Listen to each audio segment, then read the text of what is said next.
একজন রাজনৈতিক নেতার প্রধান চরিত্রের মধ্যে একটা জিনিস থাকা হচ্ছে, সেটা হচ্ছে তিনি যা বলেন তা করেন কিনা। নাকি জনগণের খুশির জন্য একটা কথা বলেন, খেপানোর জন্য একটা কথা বলেন, পরবর্তী সময় আবার দেখা গেছে যে পোতাই যান, তিনি যা বলেন সেই কথায় থাকেন না। আর এতে মানুষের কাছে রাজনৈতিক বাটপার ছাড়া এই নেতাদেরকে মানুষ অন্য কিছু বলে না। বাংলাদেশের রাজনীতিতে রাজনৈতিক নেতাদের বক্তব্যে বিশ্বাস করে আপনি পরিসংখ্যান জরিপ চালালে ভাইয়ের লোকগুলো ছাড়া, মানে ভাইয়ের আবার লুক আছে, তারা আবার সহমত, জি ভাই একমত, ঠিক, এরকম ছাড়া আপনি একটা জরিপ করলে দেখবেন এদেশের 50% মানুষ পলিটিক্যাল যেই ক্যারেক্টারগুলো আছেন দলভিত্তিক কম বেশি অনেককেই বিশ্বাস করেন, তবে অবিশ্বাস করেন এই সংখ্যাটাই কিন্তু বড় আকার। এখন এনসিপি নেতাদের কথা কি মানে সকালে একটা হবে বিকালে আরেকটা হবে, নাকি এরা যা বলে তাই করবে, কোনটা মনে হয়? যদি এনসিপি নেতাদের জবান ঠিক থাকে তাহলে এদের নির্বাচনে যাওয়ার সবকিছু শেষ, স্বপ্ন শেষ, হারাই গেছে। এটা আর সম্ভব না। কেন, কিভাবে হয়ে গেল? নির্বাচন কমিশনের সাথে যে একটা পাঙ্গা পাঙ্গা খেলা চলতেছিল, সেই পাঙ্গায় নির্বাচন কমিশন নিজেদের পাঙ্গা ঠিক রাখছে। তারা তাদের ওয়াদা ঠিক রাখছে যে যেইটা মার্কা নাই এটা দিব না, না নাই। তো 3 দিন আগেও সার্জিস সহ আর এই দলটার অন্যান্য নেতারা বলছিলেন যদি না দেন তাহলে নির্বাচনেই যাব না। এখন ফাইনাল যে সিদ্ধান্তটা নির্বাচন কমিশন গতকালকে দিয়ে দিছে। এখন এনসিপি যে কথাগুলো বইলে আসতেছিল, তাহলে সেই কথা যদি তারা থাকে তার মানে তারা নির্বাচনে যাচ্ছে না।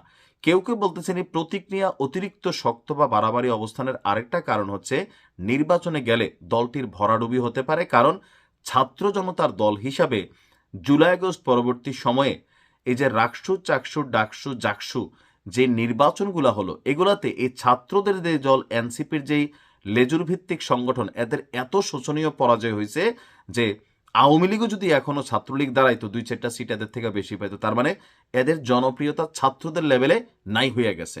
নেতাদের মিডিয়া কাভারেজ করতেছে, ফোকাস করতেছে, পাচ্ছে। তবে হাসনাত আবদুল্লাহ আমি তার আলাদা একটা পছন্দ করি। ছেলেটার ভাইব আছে, কুমিল্লার পোলা, ব্লুটুথ বয়।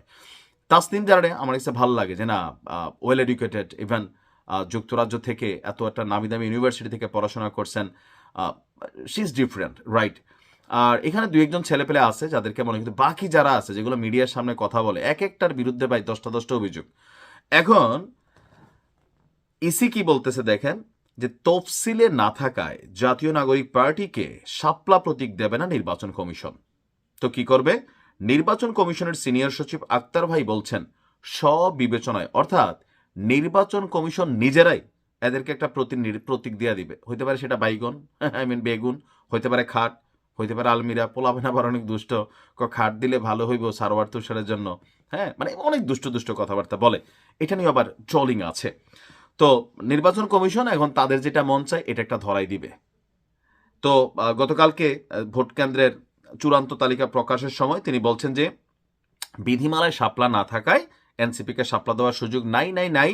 নির্বাচন কমিশন নিজের একটা প্রতীক দিয়ে গণবিজ্ঞপ্তি জারি করবে। শাপলার প্রশ্নে এখনো নির্বাচন কমিশন তাদের আগের অবস্থানে আছেন।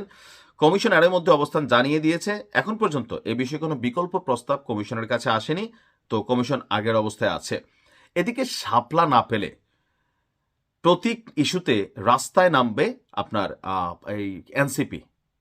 সার্জিস আলম বলছেন যে এটা আমরা বিভিন্ন আইন প্রণেতা, আইনজ্ঞ, আইন বিশেষজ্ঞদের সাথে কথা বলছি, তারা বলছে কোনো আইনগত বাধা নেই, কিন্তু নির্বাচন কমিশন দিচ্ছে না। যদি এতটুকু স্বাধীনতা না থাকে তাহলে নির্বাচনে তাদের উপর আস্থা রাখতে পারবো না।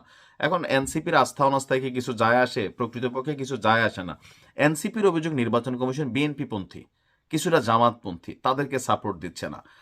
তো এনসিপি এটা নিয়ে নাকি সারা বাংলাদেশের মানুষকে রাস্তায় নামাবে, আবার নির্বাচন কমিশন ঘেরাও হইতে পারে। বাট নির্বাচন কমিশনার বলতেছে এগুলো পাত্তা দিই না, কোনো হুমকি দামকি বেশি দিলে পদত্যাগ করে ফেলবো। কিন্তু তিনি আবার আরেকটা অবস্থানে আছেন।